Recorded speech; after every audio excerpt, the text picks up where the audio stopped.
Tanah Jawa Barat terkenal subur, memasok berbagai jenis tanaman, bahan pangan ke daerah sekitarnya. Satu yang sangat terkenal adalah beras Cianjur. Beras berkualitas sangat bagus. Bagaimana mitos munculnya beras dan tanaman pangan di daerah Jawa Barat? Tanaman pangan ini selalu dikaitkan dengan Dewi Sri, dan dari sinilah mitos asal mula terciptanya tanaman padi.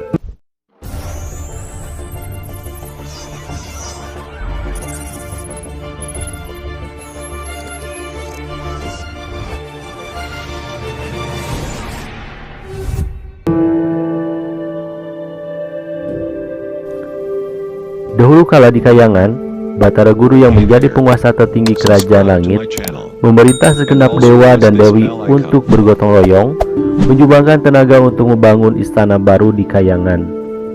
Siapapun yang tidak menaati perintah ini dianggap pemalas dan akan dipotong tangan dan kakinya.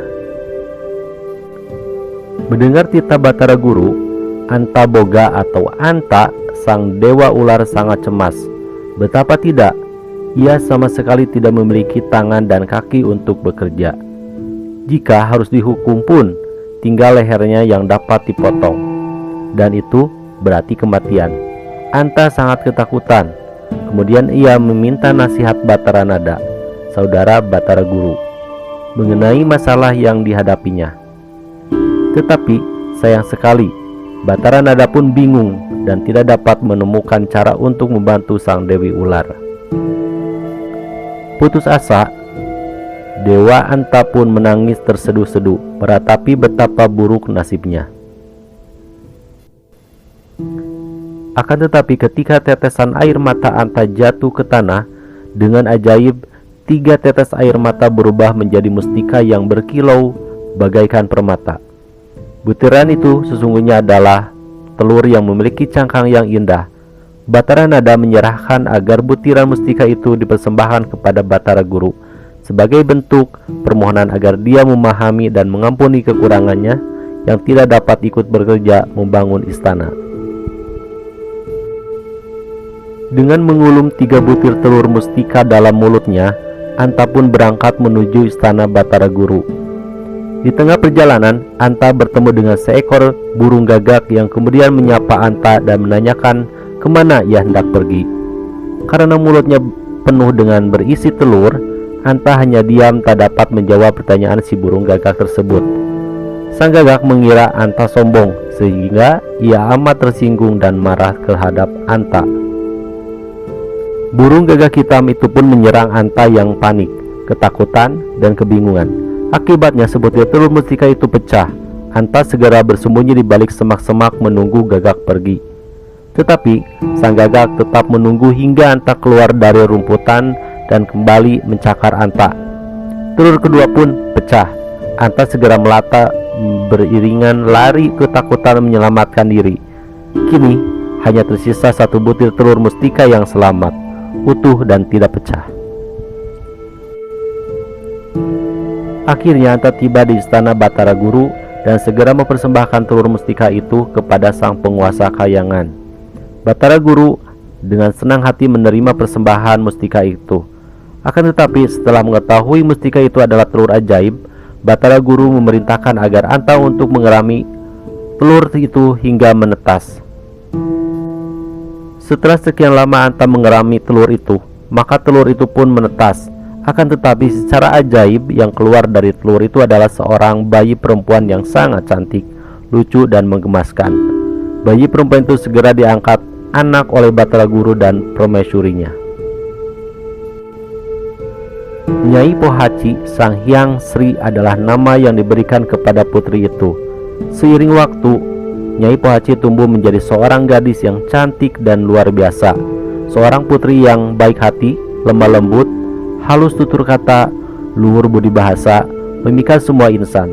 Setiap mata yang memandangnya, dewa pun maupun manusia segera jatuh hati kepada sang dewi. Akibat kecantikan yang mengalahkan semua bidadari dan para dewi di Kayangan, Batara Guru sendiri pun ikut terpikat kepada anak angkatnya itu. Diam-diam, Batara Guru menyimpan hasrat untuk mempersunting Nyai Pohaci. Melihat gelagat Batara Guru itu, Para dewa menjadi khawatir jika dibiarkan maka skandal ini akan merusak keselarasan di Kahyangan. Maka para dewa pun berunding mengatur siasat untuk memisahkan Batara Guru dan Nyai Pohaci Sang Hyang Sri. Untuk melindungi kesucian Nyai Pohaci sekaligus menjaga keselarasan rumah tangga sang penguasa Kahyangan, para dewa sepakat bahwa tidak ada jalan lain selain harus membunuh Nyai Pohaci. Para dewa pun mengumpulkan segala macam racun berbisa paling mematikan dan segera membubuhkannya pada minuman sang putri.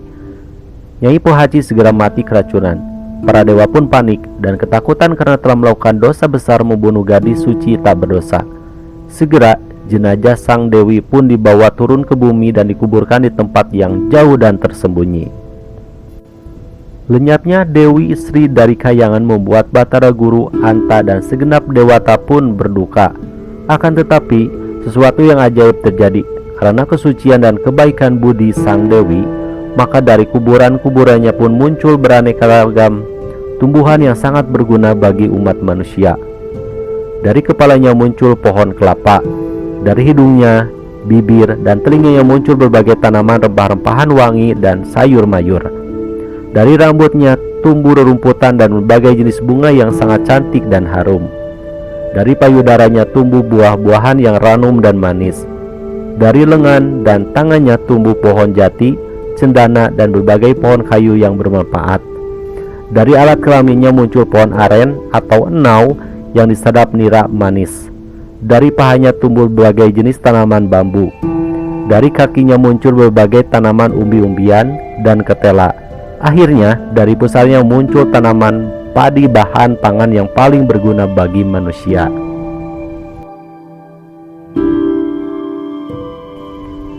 Namun ada versi lain yang menyebutkan padi beras putih muncul dari mata kanannya, sedangkan padi beras putih dari mata kirinya.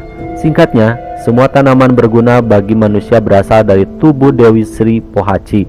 Sejak itu, umat manusia di Pulau Jawa memujanya, memuliakan dan mencintai sang dewi yang baik hati. Dengan pengorbanan yang luhur telah memberikan berkah, kebaikan alam, kesuburan, dan kesediaan pangan bagi manusia pada sistem kepercayaan kerajaan Sunda kuno.